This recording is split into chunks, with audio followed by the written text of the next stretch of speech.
Good morning once again, and thank you for staying tuned to Sunrise at Sea right here on CTV. Welcome to the Twitter Jabs 2, and the conversation continues.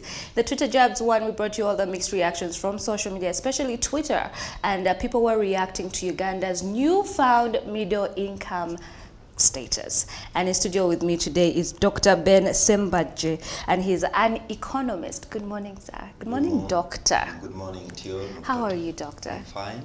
Congratulations on attaining middle income status. Over what? Over what? Because dear viewers have been invited to talk about the middle income status, yes, as mentioned by, or stated by the President of Uganda. Yes. The moderator is congratulating me, but I'm asking over what? In the first place, I want to see how do we calculate, how do we get to middle income status? The moderator, I think, what's the name? Sarah. Sarah. I want to first give an overview of what a middle income status country could be. Yes. Look like. In the first place, countries are grouped into major four categorization that we can talk about. We have the low income category, we have the lower income category, middle income category, then we have the upper middle category, and then the high class, as we shall be viewing these. Yes. Now there comes a situation where our president, our dear president, declares that Uganda has reached or is in that class that he mentioned, that is the middle class. Yes.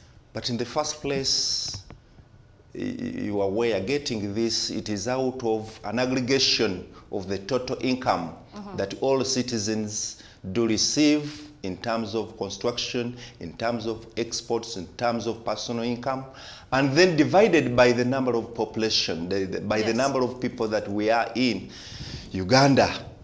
Alone that one may not give you a true picture of what we may come up with. Yes. The president stated that we are $1,046. Yes. Yes, which I believe that could be the definition for the definition for the middle income country would be $1,030. Yes. The president stated that and said we have passed that. But to me, I don't think, in the first place, the per capita income that is looked at is not the only measure that they look at to generalize and say the country has reached the status of a middle class. Yes. There are some issues, as we shall see. But still, as I told you, the method of calculating may be misleading sometime. And there are factors, as we shall see.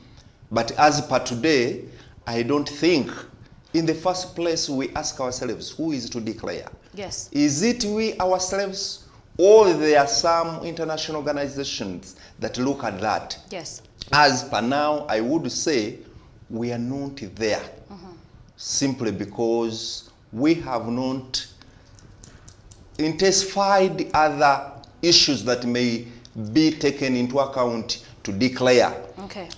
Getting one indicator may not be satisfactory to state that Uganda as a country is in the middle class status. Yes.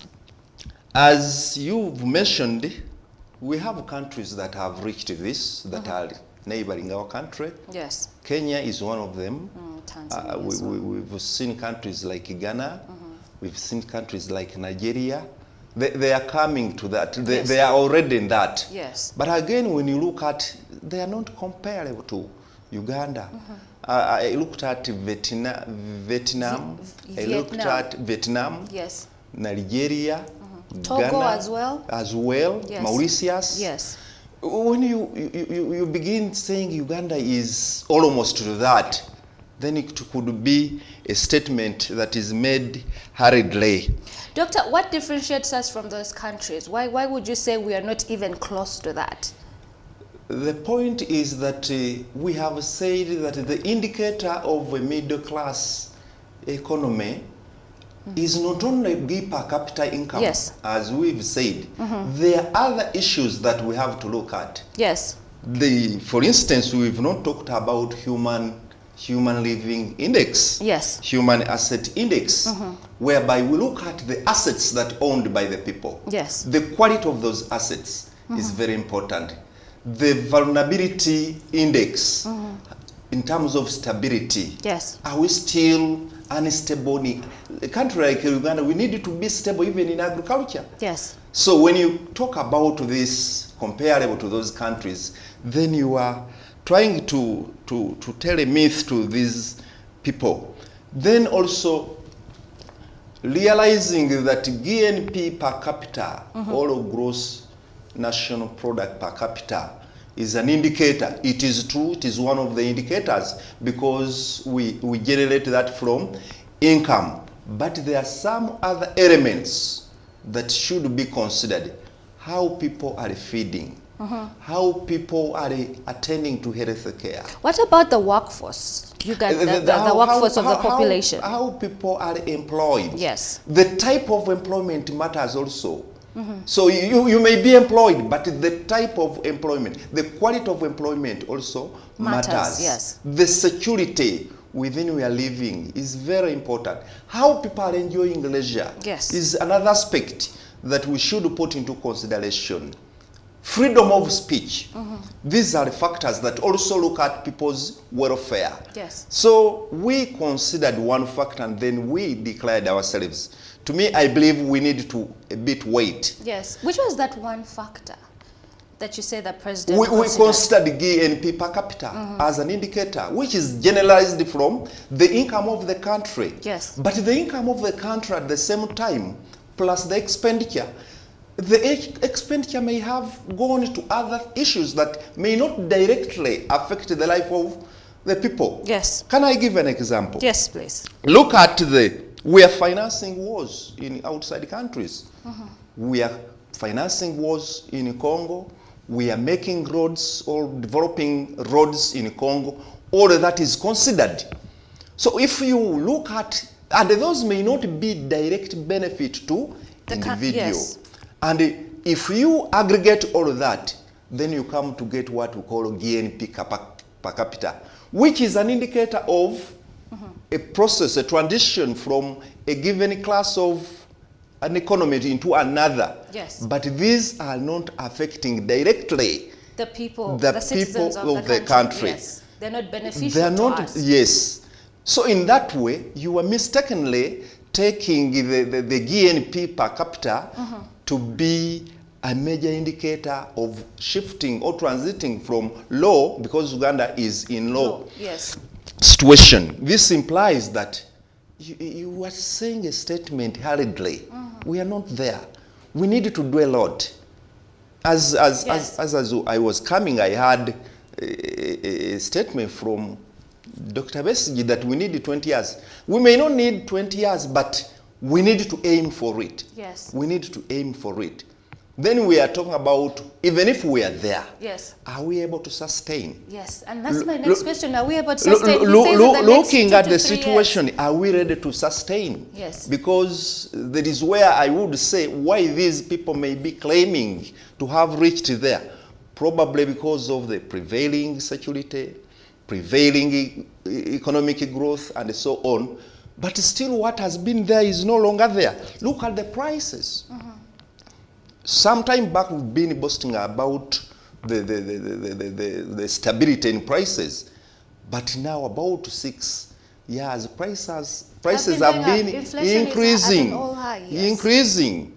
So we may lose it at the end of the day when we are trying to aim for it. People cannot afford life. Statement made by Kabusenga. People cannot afford life. Look at a dollar, the rate it is now depreciating. But probably, let me say this, I said it even last time.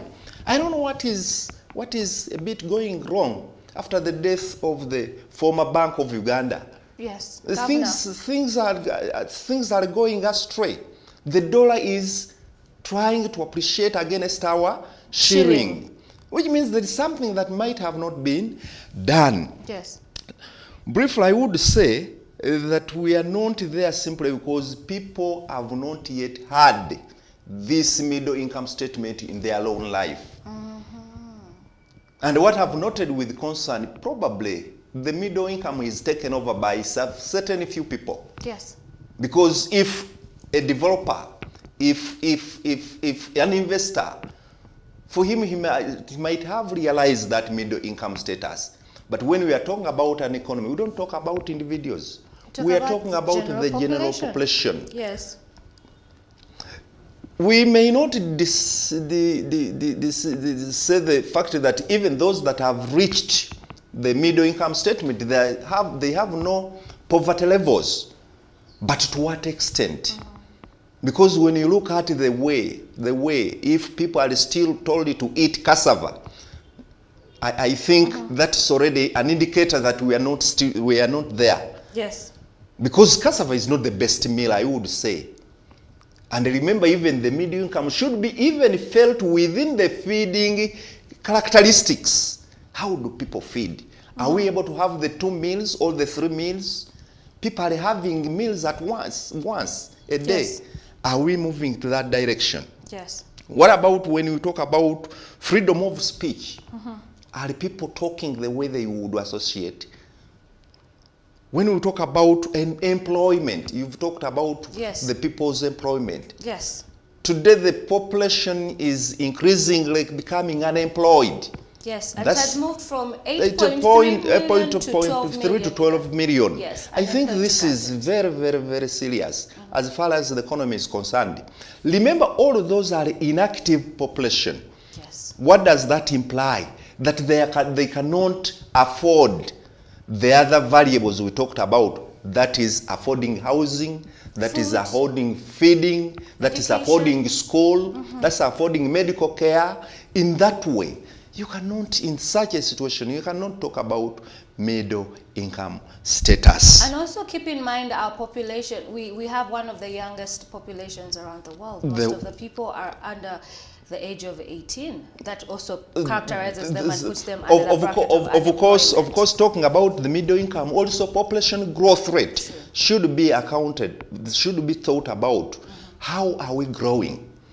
UNFP report, I think, is said by 2021, he anticipated that by 2021-22 we shall be 48 million. Yes. Already in 1 year, you are noting that there is a rapid increase. An increase. Yes. Again, that is a factor that we should consider when we are saying, are we moving?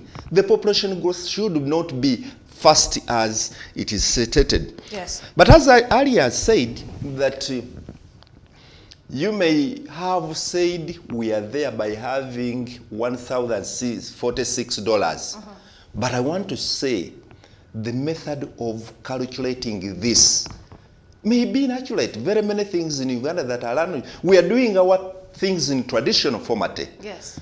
In the first place, the figure may be misleading. One, we have no accurate technology to do all of the calculation. That implies that a figure that is brought out may be wrong. Secondly, it does not account for inflation. So if you get GNP per capita, the inflation is not reflected there. The figure might have been big simply because of the inflation. True. And it will act on advantage of the person who is declaring the middle income status. It does not account for the unemployed. Yes. They are not talked about. Now you coming up and stand up and say, dear members, we are there and we are passed even by $16. I don't believe this. I don't believe this. People need to see their middle income status in their pockets, in their meals, so in their homes. It has to reflect on you as an individual. And as an individual. Okay. And generally you say that we are there. Of course, it is said we have to be consistent for 3 years. But to me, I don't predict consistency.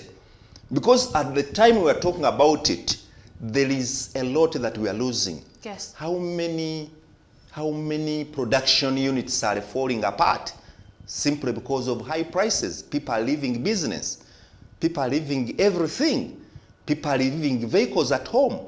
The fuel prices. As I speak today, Fuel prices in Bubende are about 7,000. Yes. 1 liter, which cannot take you even 3 kilometers. To me, I believe if we are to work towards that, there is a lot that Uganda as a country should do. Yes. So, Doctor, how can we possibly achieve middle income status? And do you think agriculture is one of the ways Uganda can sustain its middle income status? Because the president was really strong on it, and he said even when he has faced so many problems, the big problem that he does not want to ever face in Uganda is shortage of food. And he went on to encourage a lot of farmers to, when they have a surplus, go on to, process them and do a value-added addition. So do you think this is one of the ways? That is very, very critical. When the president emphasized that, then we believe we have hope. Yes. Most of the people in Uganda, 75 and above, are agriculturists, all are farmers. Now, if all policies are directed, but talking about it is not enough, because we have seen budgets coming out and it is given a small part, small expense on agriculture. To me, I believe if focus is really directed to agriculture, we can come up. Okay. We can come up simply because majority of us are employed in that sector. Yes. What does that mean? It means everybody will be productive. But again, we should move on traditional way of doing things. We want to see the government trying to invest heavily in agriculture, trying to modernize it from the traditional seasons. Yes. to have a throughout production throughout the year. Yes. Otherwise, to me, I believe we can be there because that is our cooperative advantage. Many countries do not have such environment, such climate like that of ours, where you plant your beans, even if you don't pass there, you will have to harvest. So, to me, I believe that should be a major focus. However, not that one alone. There are other issues, as I said. Even if we excel in agriculture or having food sustainability, as you are aware, there is a lot that we need. If we are to talk about the income status, we need to improve our export sector. Yes. We need to add value on what we are producing. We need to make sure that prices are made stable. Yes. For instance, today, if the government says it has nothing to do on fuel, really, sometimes I wonder whether we have planners in this country, because there is nothing that can come up and you say you have nothing to do. What would you suggest would be done for the fuel crisis in the country? To me, the first place, knowing that fuel is one of the engine to growth. Yes. There could be reduction in taxes so that other sectors are opened up. Let me briefly show you how, if prices for fuel remains that, what happens. If prices remain high, production is going to reduce. Some industry are using fuel as their power sources. Yes. The vehicles which are transporting our goods from one point to another, they are using fuel. That means goods will not come. If they come, they will come at a higher price. At the end of the day, who will buy them? Nobody. Because people their incomes are not the best. You've had Kenya reacting to this by maybe trying to increase the prices, regardless of whether they have increased the taxes, yes, but they increased the minimum wage. Yes. Looking at that, the purchasing power of those people do improve. Consequently, the multiplier effect will be high within the economy. But as we say, and you come up and say that in Uganda, nothing can be done. If nothing can be done, then the economy will remain that. Consequently, if it may lose. So to me, I believe there is a lot we can do. People are saying, how can you reduce taxes? Let me talk about when he says that the moment taxes are reduced, then consequently they will exhaust the reserves. Yes. Please, if you left the economy in hands of private sector, that is free economy, prices, supply determining demand. Yes. Of course, what will be brought will be demanded. That means there will be no excess. Even the foreign resources that he tries to protect, they will be coming. simply because what is brought in, what is imported, is needed by the citizen. Yes. So there is no need of having a fear that our foreign resources will do what? Will run dry. Will run dry. Yes. Look at the elasticities. How goods do they are supplied, and then you stage your taxes in a manner that you will be able to yield more revenue. Yes. Instead of saying, let's not do anything. To me, I believe the economy will remain this for some good time if the prices of fuel have not been dealt with. Yes, yes. Now, as an economist, I would say that if Ugandans are aiming at going into the middle class, lower, because we can't jump into yes, we just can't jump a status. Lower middle yes. income status. I think there should be a deliberate policy to fight corruption. Corruption, because some of these countries are trying to reduce those that have moved from low income. Corruption should be reduced. I cannot say eliminated because it is already our disease. We need to reduce it. Doctor, yes, yes. It's already a disease. It's at that level, because in some places it has been almost normalized. Yes. And that's the way of doing things. Prices should be controlled. We can't say that there is no way we can control prices. I think this should be a deliberate effort. Education and health should be improved. Should be a priority. A priority, yes. If we are to talk about middle income. Environment should be preserved. So these are some of the inner things that people do not place interest, but they look at them in categorizing of these economies. Then also, peace should be also looked into. Because we've been saying Uganda is relatively stable. Why are we saying relatively? There are some areas that you cannot talk about peace and they will listen to you. Yes. Look at now what is happening in Karamoja. Is that sources of energy should be diversified. In other words, we should move from traditional, using firewood as a source of cooking something. Yes. We need to look at that and see, and this could be if electricity prices were reduced. Taxes, if I talk about taxes on electricity, you've seen a meter is staged in your house, you are not using it, but again the bill comes in. Yes. So these are things that I want to say. If one is paying electricity, let him pay for what he has used. But leaving that, look at water. Water, we are talking about irrigation and so on. You are having a meter. Again, you are not using water, let me say, you left your house, yes. Again, the bill will be still continuing. Then, the value addition, let's aiming at adding value to our produce. Yes. Otherwise, if you're talking about middle income, look about employment.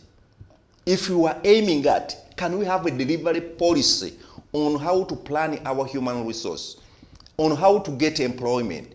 How many jobs is the government creating for its people? Yes. We need to look at that. Talk about import substitution. If we are to go to middle income, talk about import substitution. How are we trying to avoid importing? So, by putting up more factories, more industries, we are almost getting to that. When people realize that I'm working, I did not have a job, now I'm able to get food, I'm able to pay fees, I'm able to do this, then people will be. It doesn't need to begin sensitizing people about middle income. Yes. People should see that they should see it and feel it. And feel it and realize that we are there. What about the Uganda's debt burden? As of December 2021, we are standing at 73.5 trillion Uganda shillings in debt. Is that also, can we also find ways to reduce the country's, debt burden? Does it affect our middle income status? Of course, because the indebtedness of a country will determine where the level is. Yes. Because as I was looking through, I saw that Uganda, Rwanda, Tanzania are aspiring for middle income. These are the areas that we should focus on. But again, if Uganda does not reduce its current expenditure. Expenditures. That will continue. Like the recent 2.4 4 billion billion buying vehicles for yes. 2 people. Yes. Really, that's what I was explaining. That expenditure will be included in national income. And when you divide by that, 2.4 billion have gone on 2 people. And then you categorize them as an average income. It is already a misleading situation. Yes. I've heard it's not going by the way, it's not ending there. I've heard the commissioners, yes. leader of opposition, all these people are going to acquire vehicles. Yes. But again, at the end of the year, it will be part of the GNP capita, and then they say we are improving. After improving lives of 2 people. On top of that, there is a plan to have houses for them. You realize there, this is what I said, that yes. the middle income has been realized by maybe 5 people. 5 people. 5 people, maybe the top, and then yes. If we start by parliament, there will be 2, and then you talk about middle income. At the expense of all the citizens of all the country. Citizens of the and mind you, taxes have increased. That's why people are saying, why taxes are increasing despite such expenditures? People would be okay in paying taxes if they would be proper accountability, and allocation of the money. Of resources. Yes. People would be okay. But if you find that money is stolen, money is spent on few people, people feel like they shouldn't continue paying taxes. Exactly. And that's why the high taxes are people are not in getting involved in now big trading yes. businesses. All right. So thank you so much, Dr. Ben. So your final remarks as we wind up this segment. My final remark, I want to say Ugandans need to feel the middle income status. Not 2 people, not 3 people. The whole economy should feel the income the middle income status. People should share what actually we are talking about in this $1,446. People should feel it. It shouldn't be for only a few people. It shouldn't be for people should methods of making sure that people feel it. I've heard people saying whether the ministry should sensitize people about this middle income. No, it's not about sensitizing. People should feel that we are there. Yes. People should feel that if people say we are not there, then the ministry should ask, why are you not there? Why are you not there? And by answering that question, then the ministry can respond why we are not there. In brief, I would say that can we continue looking at other measures that can tell us whether we are there? Yes. Let's look at medical care. Let's look at poverty levels. Let's look at education. Let's look at health, which is medical here. Let's look at freedom, justice within the country. Let's look at the energy sources. How are people feeding characteristics, and so on. Then we can comfortably say we are there, instead of looking at a figure, which I told you calculating this figure may be misleading. Many people might have not been included. Many people might have not been asked. Many people, they could have placed a smaller population figure when we are many. Exactly. And or then, exaggerated figures as well. Yes. Yes. At the end of the day, we don't get a true picture of that. Then you said the way that, lastly, are we maintaining where we are if we are there? Yes. Is that easy in such a situation where prices are high, where people are struggling to have one meal, where people have absconded taking their kids to school? I don't think we may sustain that. All right. Thank you so much, Dr. Ben, for joining me right here on the Twitter Jabs on Sunrise at Sea. That is all we had for you in this segment, but the conversation continues on our social media, and CTV will be bringing you all the highlights and any updates on Uganda attaining middle class income. Well, stay tuned because Sunrise at Sea continues.